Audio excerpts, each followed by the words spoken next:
Hi everyone. Today we are going to take one more question from ACT previous year papers. So in this question, they said, each student in Mrs. O'Malley's first period civics class draws one tag at random from each of the two bowls to determine sitting location in the class. So they're saying there are two bowls and there are some students in Mrs. O'Malley's first period of civics class, and they'll be sitting in their respective seats. But for that, they need to randomly choose two different tags, one tag from this bowl and one tag from this bowl. The tag drawn from the first bowl is the row number of a student seat. So the first bowl, basically, the first tag is denoting the row number of a student seat, right? The 28 tags in first bowl have an equal distribution of the numbers 1, 2, 3, 4, 5, 6, 7.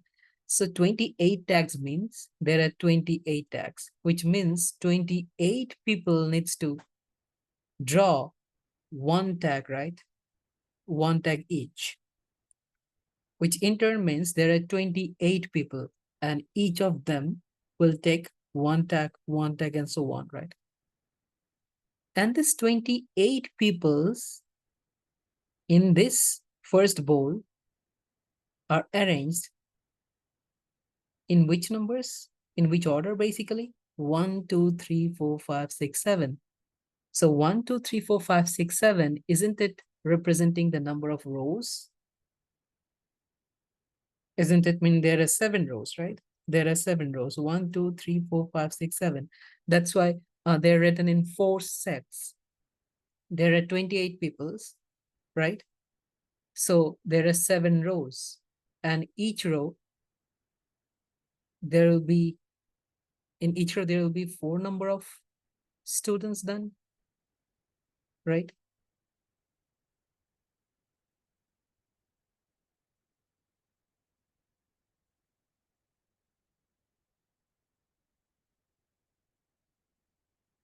Next, the tag drawn from the second bowl, the tag drawn from the second bowl is the seat number within the row determined by the first tag. And the 28 tags in the second bowl have an equal distribution of the numbers 1, 2, 3, and 4. So they mean, suppose one of the person have chosen one tag, right? Let's say 1. So you go to 1, but you need to identify in first row, there are 4 seats. So in which seat I'm going to sit, right? For that, we need to choose a tag from the second one. And the second bowl actually gives you the seat number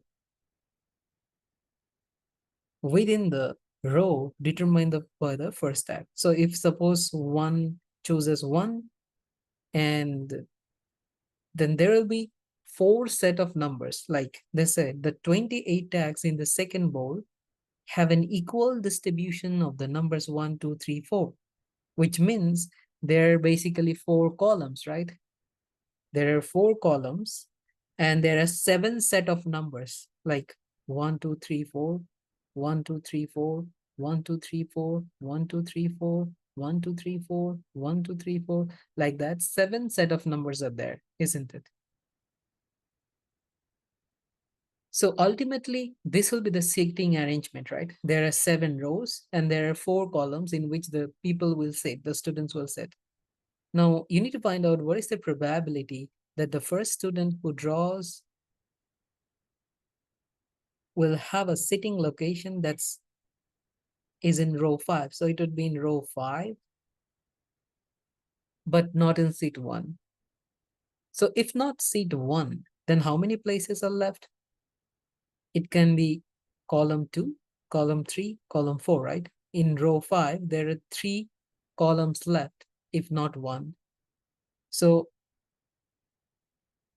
the student can sit in 3 seats, this 3 seats, out of how many seats? So 4 times 7, there are 28 seats in total, right? 1, 2, 3, 4, 5, 6, 7, 8, 9, 10, 11, 12, 13, 14, 15, 16, 20, 24, 28 seats. So there's a probability of 3 out of 28, so that one of the student can sit in row 5, but not in seat number 1. So option G. Okay.